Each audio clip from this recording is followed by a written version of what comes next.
तो नमस्कार दोस्तों, आज हम बात करने वाले हैं एक ऐसे वैज्ञानिक की जिसने इस दुनिया को परमाणु ऊर्जा से अवगत कराया। जी हाँ, आप सही समझे, हम बात कर रहे हैं रॉबर्ट ओपेनहाइमर की। 1904 में न्यूयॉर्क सिटी में जन्मे जूलियस रॉबर्ट ओपेनहाइमर ने छोटी उम्र से ही असाधारण बौद्धिक क्षमता का परिचय दिया। उनकी बुद्धिमत्ता और जिज्ञासा ने उन्हें अपने साथियों से अलग कर दिया। उन्होंने अपनी पढ़ाई में बहुत अच्छा प्रदर्शन किया, खास तौर पर विज्ञान और भाषाओं में। उनकी रुचि गणित, साहित्य और खगोल विज्ञान में भी थी, जो उनके व्यापक ज्ञान का प्रमाण थी।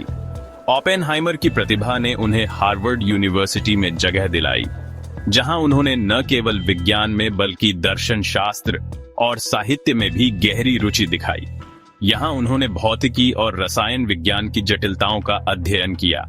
उनकी तीव्र बुद्धि और समर्पण ने उन्हें अपने प्रोफेसरों और सहपाठियों के बीच एक विशिष्ट स्थान दिलाया। सम्मान के साथ स्नातक होने के बाद उन्होंने डॉक्टरेट की पढ़ाई के लिए यूरोप की यात्रा की। यह यात्रा उनके जीवन का एक महत्वपूर्ण मोड़ साबित हुई। ओपेनहाइमर क्वांटम यांत्रिकी के उभरते हुए क्षेत्र की ओर आकर्षित हुए। इस क्षेत्र में उनके शोध ने उन्हें एक अग्रणी वैज्ञानिक के रूप में स्थापित किया। उन्होंने जर्मनी और स्विट्जरलैंड में प्रसिद्ध भौतिक विज्ञानियों के तहत अध्ययन किया, जहां उन्होंने अपने ज्ञान को और भी गहरा किया, नवीनतम सिद्धांतों और खोजों में खुद को डुबो दिया। उनके शोध ने भौतिकी के क्षेत्र में कई नई दिशाओं को जन्म दिया। क्षेत्र में उनके योगदान महत्वपूर्ण थे, जिससे उन्हें भौतिकी की दुनिया में एक उभरते हुए सितारे के रूप में पहचान मिली। उनकी प्रतिष्ठा तेजी से बढ़ी। अपनी बौद्धिक खोजों के बावजूद ओपेनहाइमर का व्यक्तित्व जटिल था। वह अक्सर गहरे विचारों में डूबे रहते थे और उनके भीतर एक संघर्ष चलता रहता था। वह अवसाद के दौर से जूझते रहे और बेहद निजी हो सकते थे। उनके जीवन के ये पहलू उनके काम और व्यक्तिगत संबंधों पर भी प्रभाव डालते थे। 1930 के दशक के अंत तक ओपेनहाइमर कैलिफोर्निया विश्वविद्यालय बर्कले में प्रोफेसर का पद स्वीकार करने के लिए संयुक्त राज्य अमेरिका लौट आए थे। यहाँ उन्होंने अपने शोध और शिक्षण में नई ऊंचाइयों को छुआ। उन्होंने उत्साह के साथ अपने शोध को जारी रखा और उनके काम ने उन्हें और भी अधिक सम्मान दिलाया। अमेरिकी भौतिकी समुदाय में एक सम्मानित व्यक्ति बन गए। उनके व्याख्यान और शोध ने कई युवा वैज्ञानिकों को प्रेरित किया। उन्हें कम ही पता था कि उनका जीवन एक नाटकीय मोड़ लेने वाला है। उनके सामने चुनौतियों और अवसरों का एक नया दौर आने वाला था।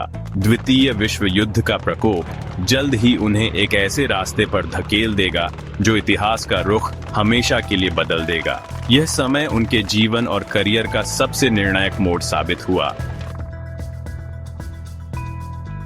मैनहट्टन प्रोजेक्ट एक बहुत बड़ा उपक्रम था, जिसमें विज्ञान और इंजीनियरिंग के क्षेत्र के सबसे प्रतिभाशाली दिमागों को एक साथ लाया गया था। यह परियोजना द्वितीय विश्व युद्ध के दौरान शुरू की गई थी और इसका मुख्य उद्देश्य एक ऐसा हथियार बनाना था जो युद्ध के परिणाम को निर्णायक रूप से बदल सके। नाजी जर्मनी से पहले परमाणु की शक्ति का उपयोग करने के लिए समय के खिलाफ एक दौड़। जर्मनी के वैज्ञानिक भी परमाणु बम बनाने की कोशिश कर रहे थे और यह डर था कि अगर वे पहले सफल हो गए तो दुनिया पर उनका नियंत्रण हो सकता है। ओपेनहाइमर परियोजना के वैज्ञानिक निदेशक के रूप में नियुक्त ने खुद को लॉस एलामोस, न्यू मैक्सिको में एकत्रित शानदार दिमागों की एक टीम के शीर्ष पर पाया।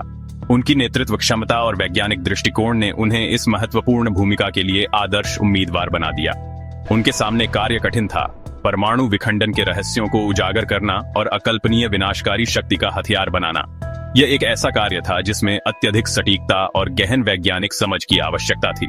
लॉस एलामोस का माहौल तीव्र दबाव और गोपनीयता का था। हर कदम पर सुरक्षा के कड़े इंतजाम थे और वैज्ञानिकों को अपने काम के बारे में बाहरी दुनिया से कुछ भी साझा करने की अनुमति नहीं थी। वैज्ञानिकों ने अथक परिश्रम किया, इस ज्ञान से प्रेरित होकर कि उनका काम युद्ध के परिणाम को निर्धारित कर सकता है। वे दिन रात काम करते थे, अक्सर अपने परिवारों से दूर रहकर केवल एक ही लक्ष्य के साथ, इस विनाशकारी हथियार को समय पर तैयार करना। ओपेनहाइमर अपने करिश्मे और बौद्धिक कौशल के साथ एक प्रभावी नेता साबित हुए, जिन्होंने कई वैज्ञानिक और तार्किक चुनौतियों के माध्यम से परियोजना का मार्गदर्शन किया। उनकी नेतृत्व क्षमता ने टीम को एकजुट रखा और उन्हें अपने लक्ष्य की ओर बढ़ने के लिए प्रेरित किया। वह परियोजना के हर पहलू में सैद्धांतिक गणनाओं से लेकर बम के डिजाइन और निर्माण तक गहराई से शामिल था। उनकी वैज्ञानिक दृष्टि और तकनीकी कौशल ने परियोजना को सफल बनाने में महत्वपूर्ण भूमिका निभाई। उनके काम के नैतिक निहितार्थ परियोजना में शामिल कई वैज्ञानिकों के मन पर बहुत भारी थे। वे जानते थे कि वे एक ऐसा हथियार बना रहे हैं जो मानवता के लिए अकल्पनीय विनाश ला सकता है। वे उस हथियार की विनाशकारी क्षमता को समझते थे जो वे बना रहे थे। यह ज्ञान उनके काम को और भी गंभीर और महत्वपूर्ण बना देता था। हालांकि परमाणु हथियारों से लैस नाजी जर्मनी के डर ने उन्हें आगे बढ़ाया। यह डर उनके लिए एक प्रेरक शक्ति थी जिसने उन्हें अपने काम में और भी अधिक समर्पित बना दिया। ओपेनहाइमर अपने स्वयं के आरक्षण के बावजूद का मानना था कि एक बड़ी तबाही को रोकने के लिए परमाणु बम का निर्माण आवश्यक था। उन्होंने इस परियोजना को एक नैतिक जिम्मेदारी के रूप में देखा जो मानवता के भविष्य को सुरक्षित करने के लिए आवश्यक थी। वर्षों के अथक प्रयास का समापन ट्रिनिटी परीक्षण में हुआ, जो परमाणु बम का पहला विस्फोट था। यह परीक्षण वैज्ञानिकों के लिए एक महत्वपूर्ण क्षण था जिसने उनके वर्षों के परिश्रम और समर्पण को मान्यता दी। 16 जुलाई 1945 को न्यू मैक्सिको के उजाड़ परिदृश्य में दुनिया ने परमाणु की भयानक शक्ति को उजागर होते देखा। यह दृश्य उन सभी के लिए अविस्मरणीय था जिन्होंने इसे देखा। विस्फोट उम्मीद से कहीं अधिक शक्तिशाली था, सैकड़ों मील तक दिखाई देने वाला एक अंधाधुंध फ्लैश। यह एक ऐसा क्षण था जिसने मानवता के इतिहास को हमेशा के लिए बदल दिया।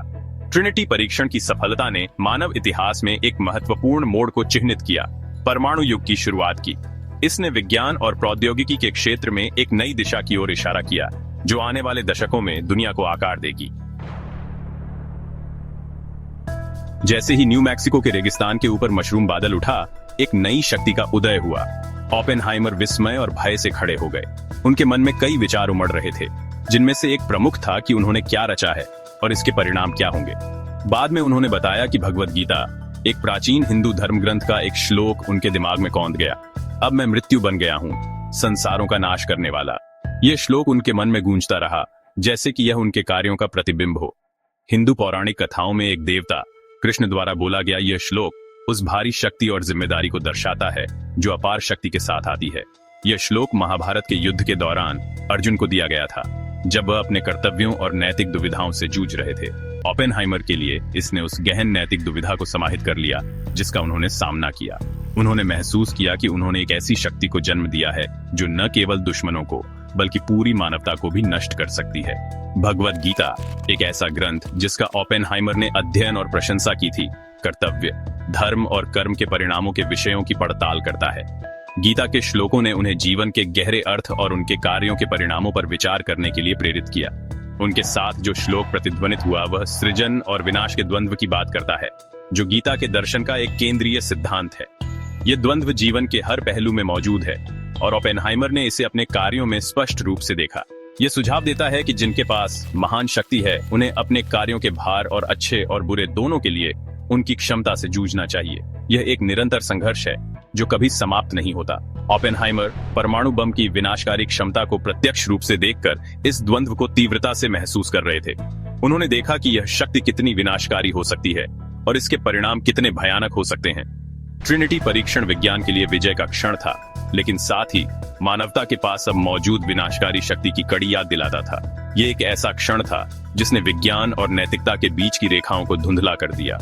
ओपेनहाइमर मशरूम बादल की छवि और गीता के शब्दों से प्रेतवादित समझ गए थे कि दुनिया ने एक दहलीज पार कर ली है। यह एक ऐसा क्षण था जिसने उन्हें गहरे आत्मनिरीक्षण में डाल दिया। कुछ ही हफ्तों बाद जापान के खिलाफ परमाणु बम के इस्तेमाल ने उनके इस विश्वास को और मजबूत कर दिया कि दुनिया ने एक नए और खतरनाक युग में प्रवेश किया है, जिसे परमाणु विनाश के खतरे से परिभाषित किया गया है। यह एक ऐसा युग था जिसमें मानवता को अपनी ही रचना से डरना पड़ा। ट्रिनिटी परीक्षण के बाद ओपेनहाइमर द्वारा भगवद गीता का आह्वान उन गहन दार्शनिक और नैतिक प्रश्नों को प्रकट करता है जिन्होंने उन्हें त्रस्त किया था। उन्होंने महसूस किया कि उन्होंने एक ऐसी शक्ति को जन्म दिया है जो न केवल दुश्मनों को बल्कि पूरी मानवता को भी नष्ट कर सकती है। उन्होंने उस विशाल शक्ति को पहचाना जिसे उन्होंने उजागर करने में मदद की थी और इसके अस्तित्व के परिणामों से जूझ रहे थे। यह एक ऐसा संघर्ष था जो उनके जीवन के अंत तक जारी रहा। गीता, कर्तव्य, नैतिकता और कर्म के परिणामों की अपनी खोज के साथ ओपेनहाइमर को उनकी रचना के भार और मानवता के भविष्य के लिए इसके गहन निहितार्थों को संसाधित करने के लिए एक रूपरेखा प्रदान की। यह एक ऐसा ग्रंथ था जिसने उन्हें अपने कार्यों के परिणामों को समझने और स्वीकार करने में मदद की। तो दोस्तों, यह थी रॉबर्ट ओपेनहाइमर की कहानी। अगर आपको वीडियो जरा सा भी अच्छा लगा हो तो प्लीज लाइक और सब्सक्राइब जरूर करते जाएं। तो दोस्तों, अब मैं आपसे विदा लेता हूं। मिलते हैं आपसे किसी नए वीडियो में किसी नए टॉपिक के साथ।